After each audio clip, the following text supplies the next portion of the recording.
Yeah,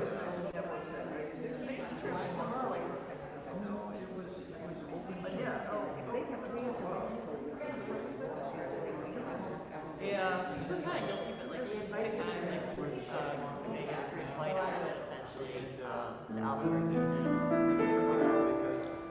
Because it was $2 and it was like just before I was going to be for 2 days. And then it was happening. Is there like same price? It's by the way, it's cheaper. I see this.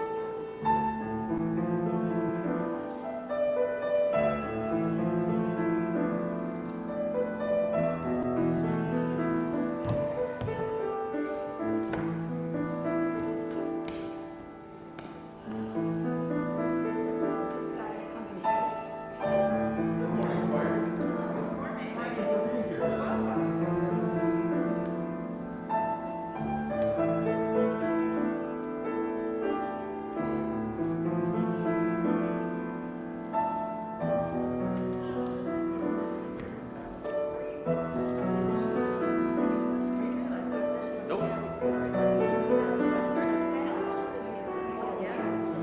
I appreciate that.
Good morning. I'm Melanie Turbovic, and my pronouns are she and her.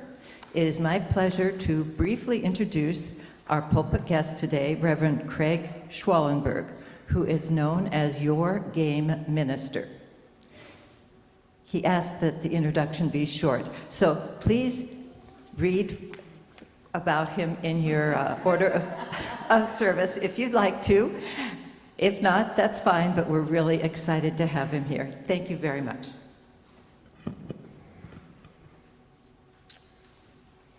My deep gratitude to you all for having me as your guest this morning.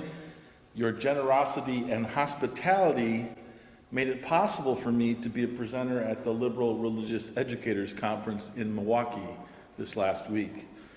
And it must be said that not every congregation I was in contact with was prepared to offer radically inclusive hospitality that you were here at Countryside. Due to lingering effects of long COVID and taking care of my 87-year-old father-in-law, I have to mitigate the risk of reinfection. And that means well-ventilated spaces, which this is a very well-ventilated space, and masking. Because you're masked, I can take my mask off in the pulpit. So thank you for that. It's a simple thing, really, but not everyone is willing to take those steps for others, even a guest minister. There were UU congregations that said, no, we won't mask for you. So thank you for being one of those that takes health seriously and is radically inclusive in your hospitality. It means a great deal to me and my family. I also bring you greetings from a former intern. My dear friend and great colleague, the Reverend Douglas Taylor, currently serving in Binghamton, New York, spoke of you with great fondness and asked that I share his love and positive regards for the congregation. And finally, my colleague, the Reverend Bob Janis, taught me the practice when you are a guest in a congregation to take the opportunity to tell them about how their minister is known and experienced in the wider community. Your interim minister, the Reverend Denise Cawley, and I go back about 16 years. She was a new member at First Unitarian Society of Milwaukee when I was there as their brand new assistant minister. I have the honor of being the first person to invite Denise into the pulpit. It was part of a Mother's Day service that I was leading, and she had just given birth to Aiden.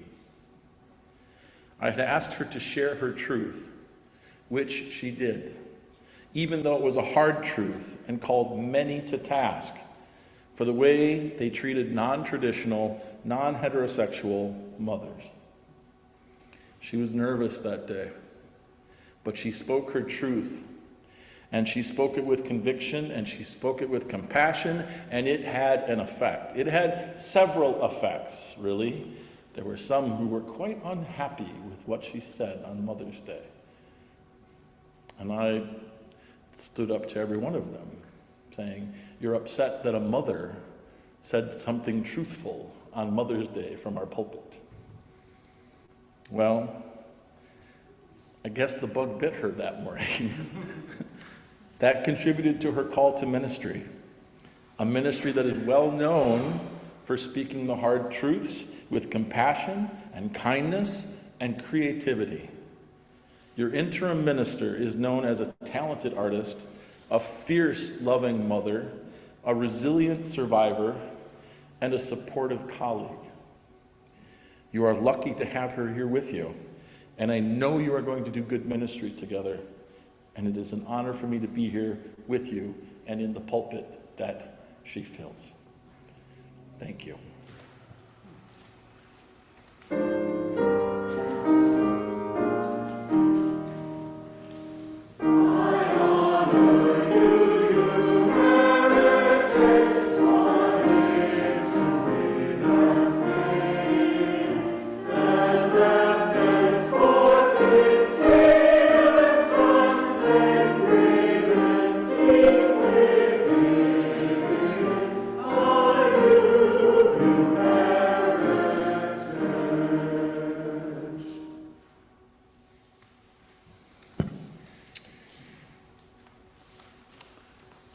Universalism promises us that love is the answer. So let us gather today with love. Let us overcome separation with love. Let us learn to forgive with love. Let us learn to care for our earth with love. Let us learn to respect other people with love. Let us come to value non-human beings with love. Let us come to this place where we can be exactly who we are, where we allow ourselves room for growth, where we cut ourselves slack when we fall short. Let us love one another. Let us love ourselves. Let us love all of existence. Love is the answer. For our chalice lighting this morning, I'm going to do a reading by Orlando Brugnola. Flame, friend of our most ancient ancestors, we kindle you now to make you visible in this time. Yet in truth you burn always in the unique worth of each person, in the imagination, in the turning of the heart to sorrow or joy, in the call to hope and in the call to justice. Burn bright before us. Burn bright within us.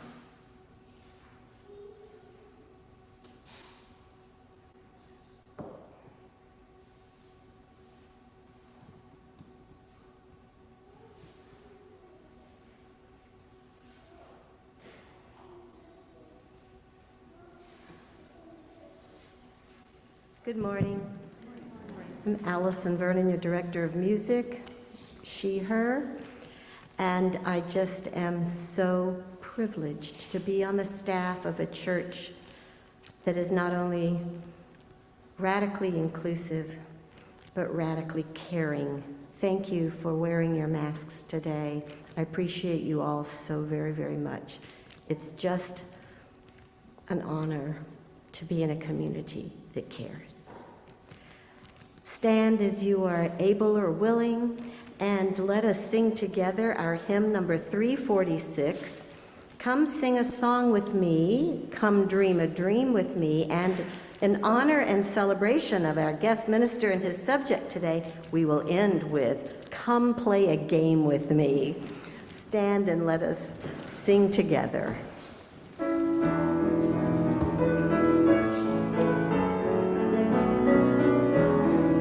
Sing a song. Come sing a song with me. Come sing a song with me.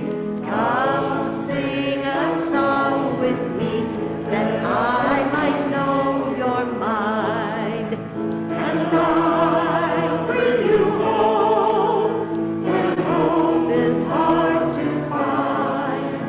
And I'll bring a song of love and a rose in the winter time. Come dream a dream. Come dream a dream with me. Come dream a dream with me. Come dream a dream with me, that I might know your mind. And I'll bring you home when hope is hard to find. And I'll bring a song of hope and a rose in the winter time. Play a game. Come play a game with me. Come play a game with me. Come play a game with me, that I might know your mind. And I'll bring you home when hope is hard to find. And I'll bring a song of love and a rose in the winter time.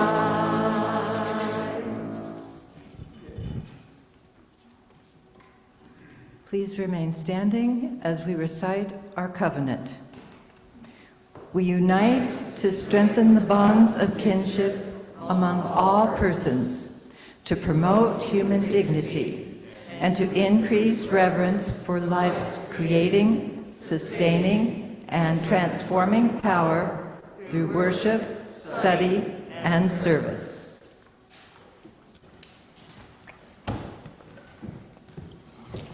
I'm told that usually the younglings come up here. Are there younglings here who want to come up and sit on the steps?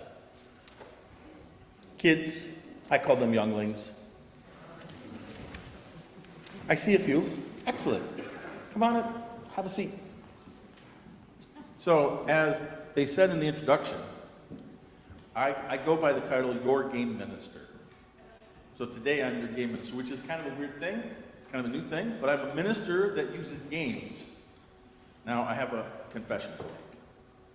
A lot of people come up to me with ideas about creating a new game, and I have never created a new game. You know why? Because I really don't think I'd be good at it. It seems like a lot of work. It's not something I think I could do by myself. But if I had the help of some creative people, I might be able to create a brand new game. Would you be willing to help create a brand new game? Yes? Excellent. Fabulous. Now, if we get stuck, we're going to ask them for help. But it has always been my practice in churches to start with the younglings and the youth, because they're usually better at these things than they are. But you never know. Hidden talents. There might be hidden talents. All right, so the first thing, I guess, is we have to decide what kind of a game are we going to do. There's a lot of types of games out there. Card games, dice games, role-playing games, word games. What kind of a game should we make? A card game. Excellent. Okay, we're going to build a card game.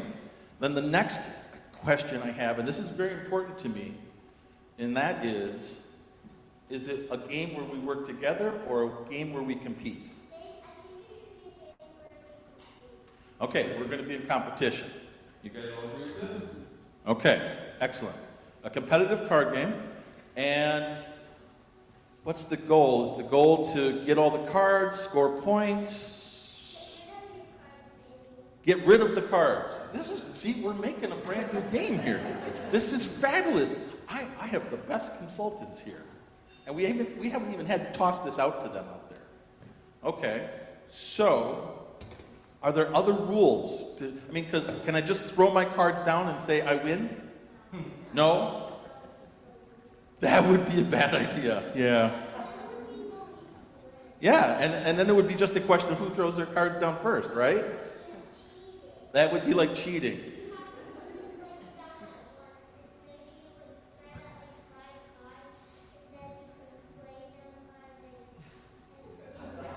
All right, so hold on. What's your name there, Snake Boy? Xander? I have a Xander back home who is just as smart as you are. I am thrilled. But let's ask somebody else. So what other rule would you add to this game?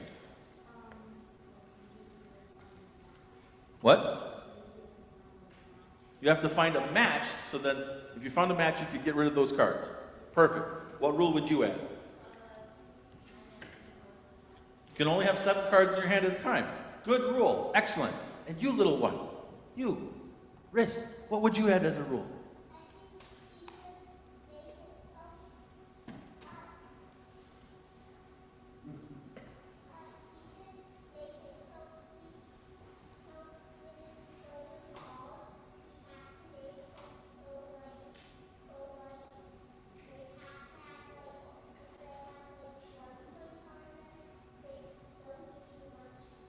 Okay, so the value on the cards is going to determine how many points you get.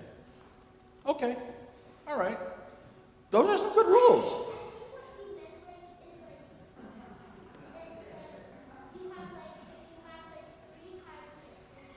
Oh, risk, is that what you meant? Okay, all right, so if you match 3 cards, you get to get rid of all 3 to get a bonus point. Okay, cool. Now, you guys have created a pretty good start of the game here. Do you want to name the game, or should we ask somebody out there to name the game? Should I throw No, I'm going to throw a die out, and whoever catches it's going to get to name the game. Should I throw it over this side or that side? Oh, half of them said that side, and half said that side. All right, this side. If you want to catch the ball, raise your hand.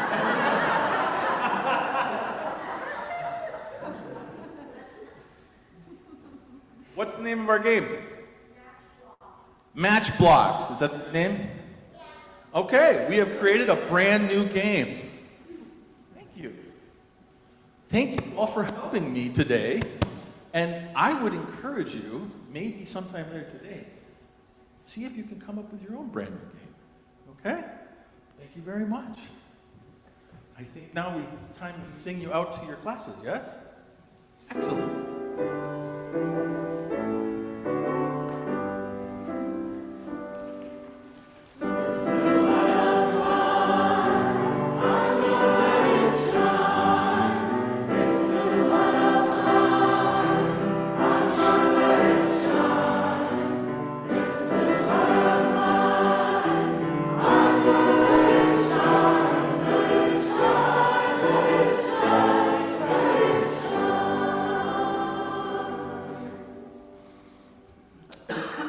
I thought that went really well.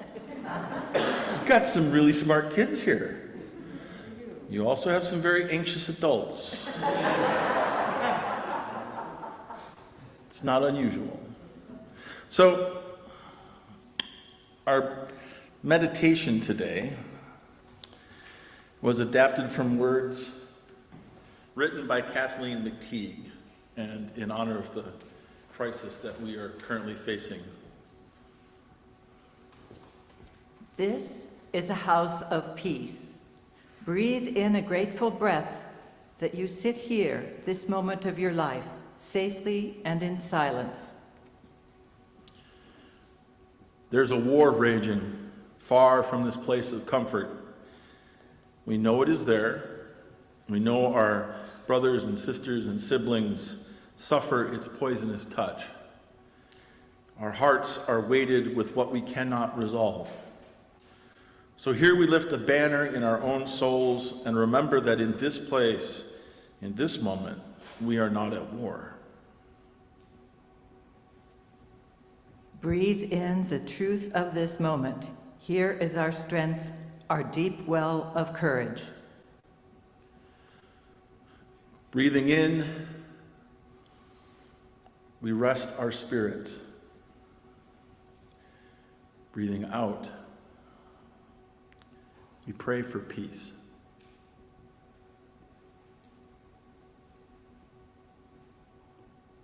May those in harm's way be safe for another day.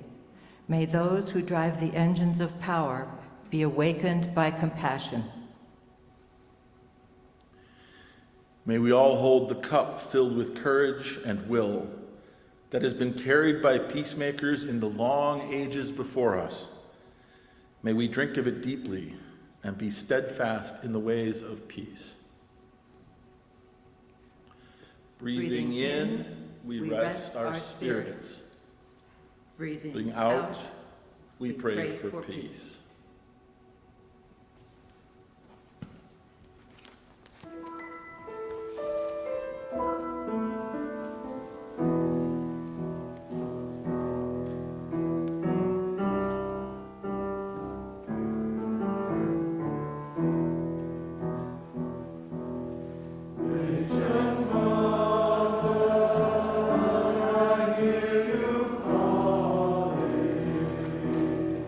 Ancient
So, in preparing for today's worship service, I discovered that the last time I was in this pulpit, many, many, many years ago, I played a guessing game with you all about the readings. And that's exactly what I had planned to do again today. So apparently I like giving you pop quizzes. Don't worry, these might be easier than the last ones, though, again, I have changed some of the words for obfuscation. I've got two readings for you, two consent agreements readings. And after I read them, I'm going to ask if you can either ID them or at least talk about what they're talking about. You all ready? Okay. This is consent agreement mystery reading number 1. You decide what's safe for you. It's always your choice. Nobody ever gets to make that choice for you. Even if the leader is really excited about a particular idea, that doesn't mean you have to accept it. Even if the other members are really enthusiastic about an idea, that doesn't mean you have to accept it. They should not persuade or pressure you into going along with an idea that you are not comfortable with. If they try, that's a sign of poor respect and a lack of trust in the group. The default answer is no. Ideally, consent starts with opting in to things you want to try, but sometimes it also involves opting out of things you want to avoid. It is always okay to say no after something is introduced, even if it wasn't talked about ahead of time. It doesn't matter why consent wasn't given. Maybe you don't like certain rituals and stories because of your religious upbringing. Maybe you don't like certain activities or songs because you spent some time in a war zone and you know how traumatic it can be. The specific reason does not matter. What's important is that the topic makes you uncomfortable and you don't want it to be a part of your special set-aside time. Nobody has to explain why they're not consenting. Nobody is owed an explanation for not giving consent. It is not the community's job to counsel someone about the topic they wish to avoid. A person may not even have a reason or be aware of the reason they want to opt out.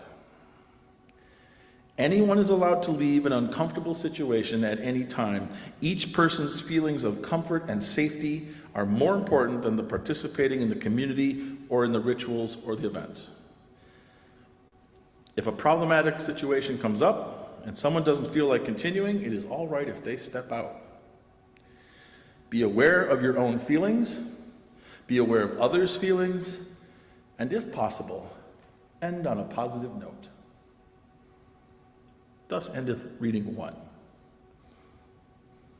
Consent agreement mystery reading number 2. We are the promises we make and the vows we break. In this community, our consent agreements bind us together and strengthen our relationships. They create a pathway toward inclusiveness, and in times of both joy and sorrow, remind us that we are tough, resilient, and thoughtful. We become better people, and often much more intelligent, when we make the intentional choice to create connections and stand in collaborative community with one another. Thus endeth reading number 2. Okay, now, did anybody able to identify where they came from? Yes, where did they come from? To me, that sounds a lot like the sessions that I had with the Dragon Street Pro. Which one, number 1 or number 2? Both of them in a lot of ways. You could preach the sermon today. All right. Well, if you did not hear what they, she, they, he, she, they. If you did not hear what she said it sounds a lot like what their dungeon master does before their games. You're half right. Any other guesses? I see another hand raised. Yes, all the way in the back. Number 2 sounds like a church. You win. I told you I made it easier. Well done. Okay, so reading 1 This is for you. Reading 1 is from the document Consent in Gaming, written by Sean Reynolds and Shannon Germain, available for Monty Cook, online for free, for anybody who's running role-playing games. I changed some of the words. Reading number 2, you win, was from Unlocking the Power of Covenant by Reverend Carol Thomas Sissel, the interim chair of the 2021 Commission on Appraisal, where they talked about covenant. They sounded pretty similar once I changed the words, didn't they? Now, before we dive into what those two have in common and why they matter to us, I'd like to know a little bit more about you. So with a show of hands, you included, who here likes to play games? Oh, good. Excellent. Who enjoyed the whole creating a brand new game? Yay, good. Who thinks games are for kids? Who thinks games are only for kids? Oh, good. Excellent. Okay. Finally, one last one. Has anyone here played role-playing games? Role-playing games. My people! Awesome! Okay. All right. Somebody's like, oh, it's a role-playing game. That's okay. Don't worry about it. It's okay. That's a whole different sermon. Invite me back. Our heritage as Unitarian Universalists, our heritage as human beings, is about covenant and consent. It is a part of who we are and what we do. That's my supposition. I was asked to preach a sermon on your heritage, and to me, our heritage is about being a covenant-making community. Now, for avid game players, rules are very important. You saw how quickly the kids created rules. You saw how quickly they were like, no, that would be cheating. And they did it cooperatively. What they were doing down there was not only writing the rules of a new game, they were creating a covenant about how they were going to be together while playing the game. They just didn't say that. It's the unwritten rules before you get to the rules. The rules that we agree to first before we actually talk about the rules. You might know them as house rules. Everybody know what house rules are? Yeah. You ever played in a house with somebody else and they've got a house rule you didn't know about until you were playing the game? Uno. Boy, that's annoying, isn't it? Yeah.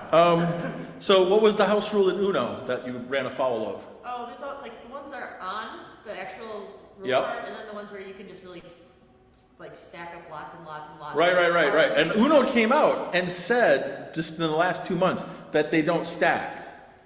And a whole bunch of people online told Uno, the makers of the game, you're wrong. That's how prevalent the house rule is. There are house rules in Monopoly. Anybody play where if you land on free parking, you get all the money from the community chest? That's not a rule. That's a house rule. How about, well, I'll tell you one from my house. And it covers all games played in my house, all board games. It's called Cheryl Plays Blue.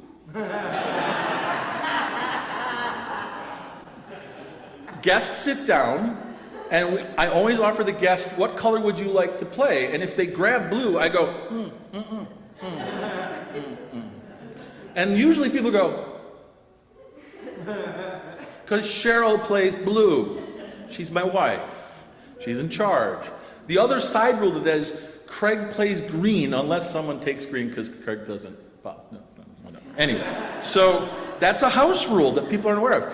In cribbage, I read afoul of this rule that my mother-in-law had. She was an avid cribbage player. In cribbage, do you know that you don't offer the cut to the other people at the table?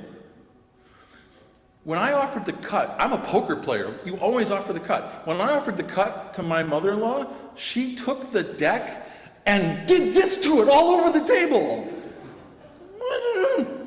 And my wife laughed at me. She said, everybody knows you don't offer the cut. I didn't know.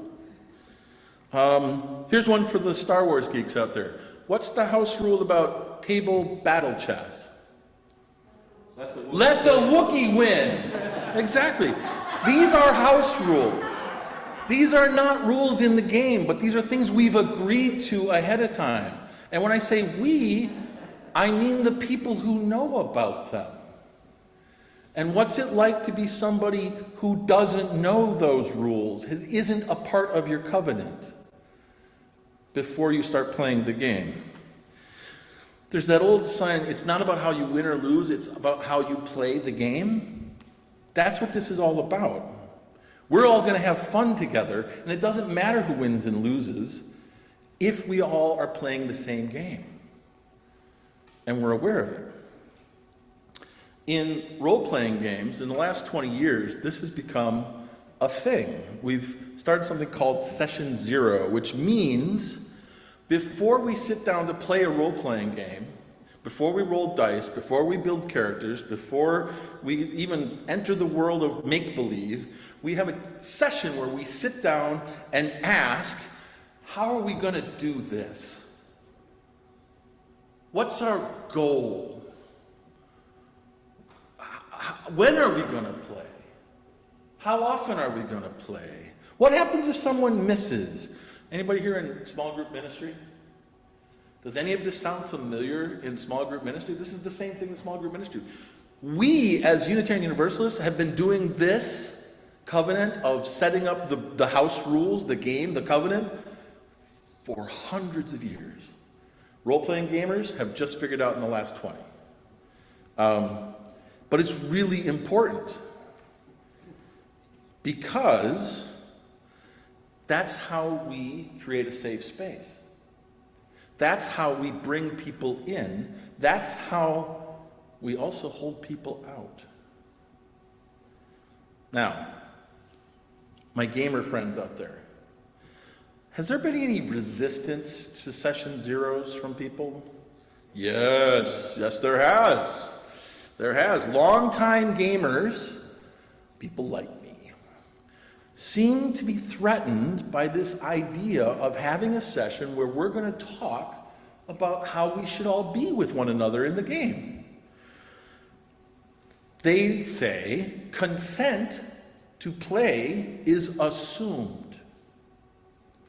By coming to the game to play, you have already given your consent to anything that might happen there.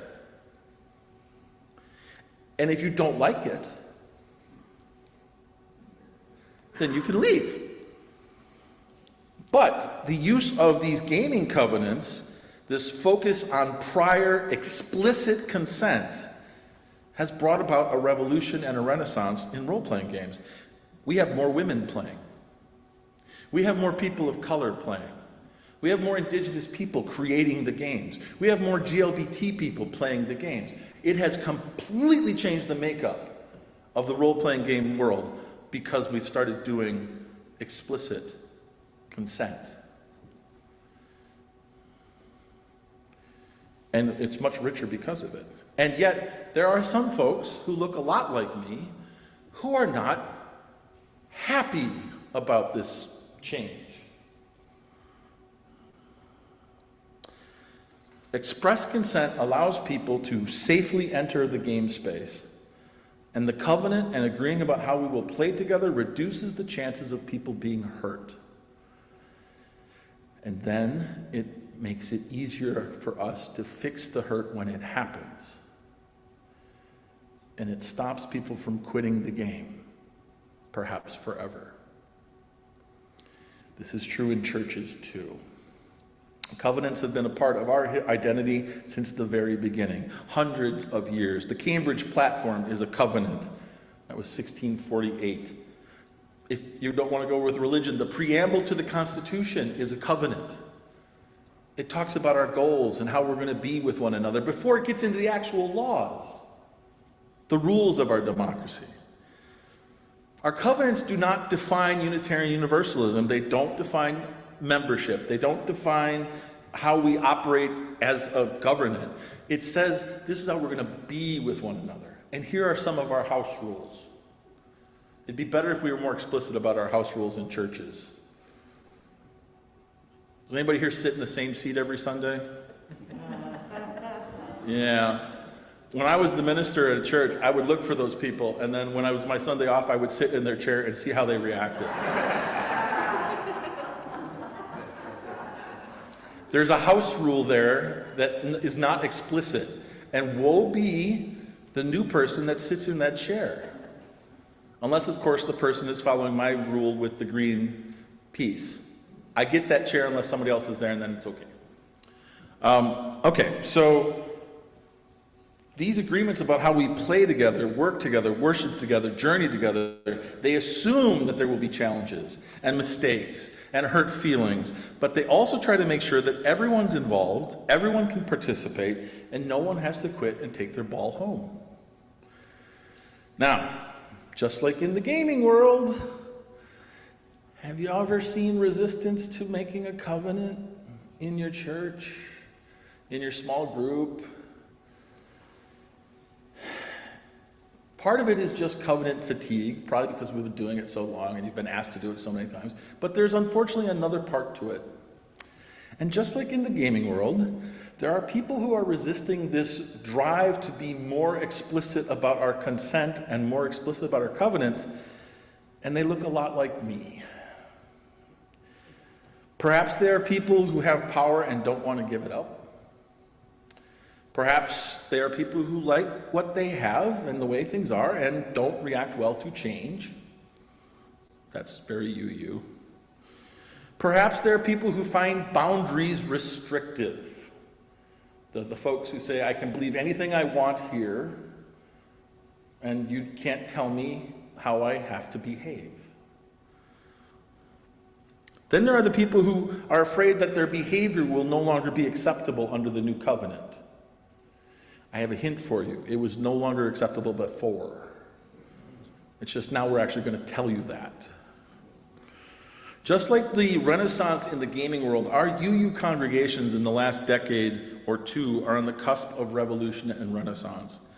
One fueled by covenant and consent. One powered by new faces, new ideas, new spirits, more women, more people of color, more indigenous people, more GLBTQ people. People who didn't feel welcome before or felt excluded and pushed out, but now, maybe now, they feel like they can play the game with us. And we can play the game with them. Once we all decide on the fair house rules, and we make them explicit to everyone, once we all give and receive consent, and we set up ways to address when we make boo-boos, then maybe we'll have figured this out. Remember, the most important part of the game, the most important part of practicing our faith takes place before we start. That covenant, those house rules.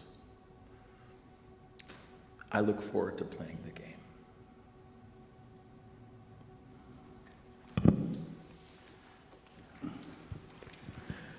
As we approach the time of our offering, give what you will for the church that has meant so much to you, for the church that has meant so much to those who came before you, and for the church that will mean so much to people you will never know. We give to remind ourselves how many gifts we have to offer. We give to remember that we are part of something bigger than ourselves. We give because we believe in music and sacred space. We give with the faith that together we have enough. This morning's offering will now be taken.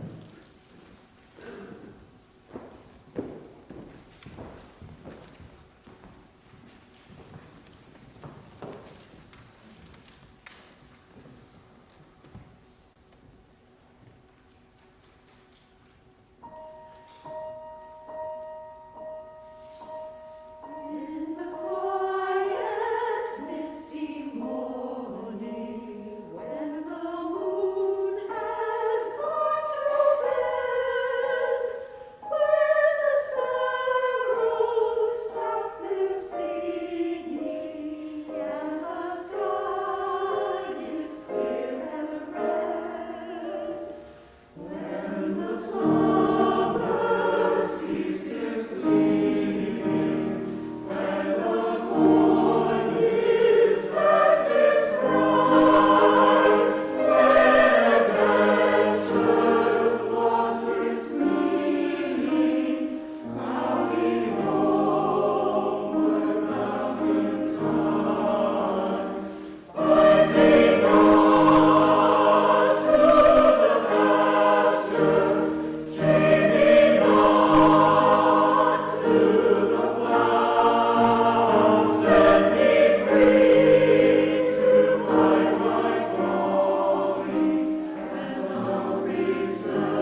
No matter the game, whatever the rules, we all win and we all lose together. It's another part of our Unitarian Universalist heritage. Nobody goes it alone. How we play the game matters. How we play with one another matters more. We have always known this. It's why we play games, and it's why we gather together, and it's why we worship the way we do in community. It's why we choose love. Blessings on you.